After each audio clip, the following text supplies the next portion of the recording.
is because it encapsulates so much, there isn't a direct way of improving it the same way you would with aiming, where you can just jump in the range and start shooting bots. Because of that, most players are unaware on how one can go about leveling this up. Now that you understand how important and beneficial good movement is, let's delve into the cornerstone concept, sprinting.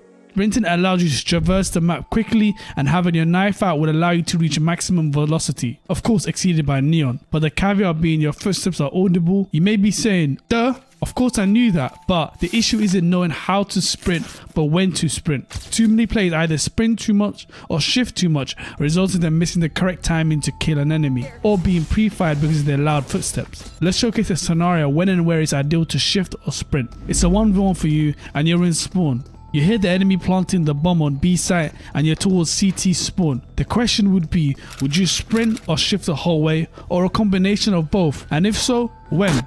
Well, this is how far you'd sprint, where you pay close attention to the minimap and making sure your footsteps cannot be heard by aligning the circle with the edge of the site. That's if the enemy planted here, but they could have easily planted default. However, to be safe, we have to assume they planted close, hence why you'll make sure the footstep circles don't touch the site on the minimap.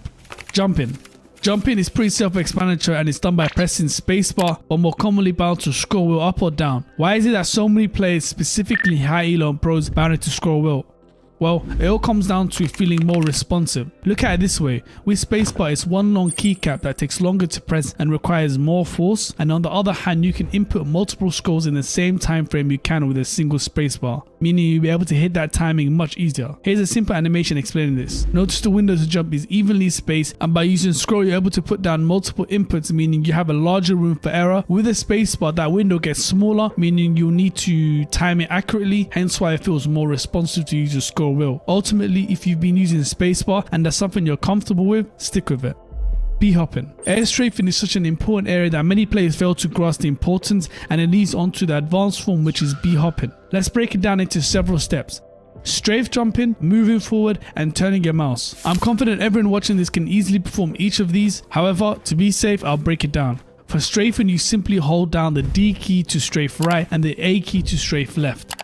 Jumping is completed by pressing spacebar or scroll wheel up or down. Moving forward is as simple as pressing the W key, and lastly, turning your mouse is just moving your mouse left or right. Combining all of them at the right interval will allow you to easily bunny hop. Here's the correct order. You hold your W key to gain momentum, followed by a jump, and as you're jumping, pressing A to strafe to the left, and the moment you land, you do the same for the other side. If done correctly, it will look like this.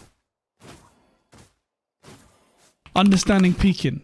Peeking is one of the fundamentals in Valorant and encompasses numerous aspects that can help you win gunfights and ultimately help you win games. I'll be breaking down peeking into two categories: combat peeking and info gathering peeking. But before that, I need you to fully understand angle advantage and why it's necessary, so you can start peeking successfully and not end up peeking and dying like this. In a nutshell, angle advantage refers to the distance between two angles. Let's take Haven Long Cave for an example. The distance between this angle and this spot is about 25 to 30 meters. So if an enemy is holding this angle, they'll have the advantage simply due to the angle they're holding is far greater than the one you're peeking from, meaning they'll see you a lot sooner, and it's the reason why so many duelists play here. The same can be said if an enemy decides to peek whilst you're holding from garden. You have the upper hand because the angle advantage is far greater on your side. Now that you understand angle advantage, let's delve into the different types of combat peeking. Jiggle peeking. Jiggle peeking is when you're jiggling in and out in an effort to gain info or to condition your enemy before you swing out. It can be used for info gathering or for combat purposes. When peeking from an aggressive point of view, it's extremely strong when being held by an operator, as it baits the shot out so that you can safely peek. But it's also used to condition the enemy to hold a tighter angle before you decide to swing out, catches them off guard and forces them to readjust their crosshair, and in most cases they'll fall back to a crouch, spray and pray. Wide peek. Wide peek, Ferrari peek, swing peek, etc. all refer to the same type of peeking, and that's positioning yourself far enough from the angles so that any enemy holding will be caught off guard, especially if the angle advantage is on their side. Let's refer to B main on split, where the player sitting in elbow will have the greater advantage, but by swinging out and reaching full velocity, you're going to catch them off guard, and in a way you're leveling the playing field. What you must consider is a wide peek is very risky as it exposes you to several angles. Let's say I want to swing CT from B-main in ascent, and even though I may catch the player off guard, I've now exposed myself to all these spots, which is why you need to be efficient as possible, have your crosshair already pre-aim on the angle, and making sure all it takes is a slight micro correction at the worst of times. Generally, you result to this type of peeking when you know there's only one enemy holding. and showcases how silently fast peeking looks compared to shift peeking. Any decent aimer would punish you severely for shift peeking. Look at it this way. Typically when you're peeking an angle like this, you're at a disadvantage because the distance between the angle they're holding and the one you're peeking from is far greater for them, which means when you peek, they'll see you first. So when you're shift peeking, you're making it even easier for the enemy. So why put yourself at an even greater disadvantage by shift peeking? Info gathering peeking. These types of peeking are primarily used to gather info while still being safe, and in ranked having information on where the enemies are and how they're playing is very crucial. Jiggle peeking explained earlier can be used both aggressively and passively. In the case of info gathering, the goal is to jiggle in and out, waiting for an enemy to peek the area you're holding. Not only is this significantly safer than just standing and holding, but it only exposes half of your body if done correctly, so that if an enemy does peek, you can instantly fall back to safety. To do this, you simply press A and D back and forth, but remember to not expose your whole body, just enough to where you can see.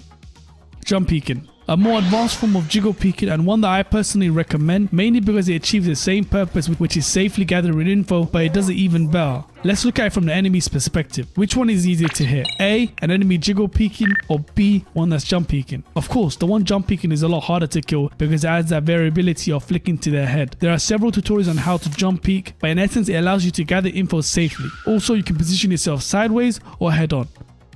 To do this, you simply hold W, and just as you're about to peek, jump and let go. The momentum from your jump will carry you forward. The moment you're able to see the area you're looking to peek, you hold A and S, or in this case, D and S since the right side of the wall is covered. And if the left side is covered, you hold A and S. Alternatively, you can jump peek sideways, simply done the exact same way, but you're facing this direction. Personally, I find it much easier to peek this way. Silent crouch peeking.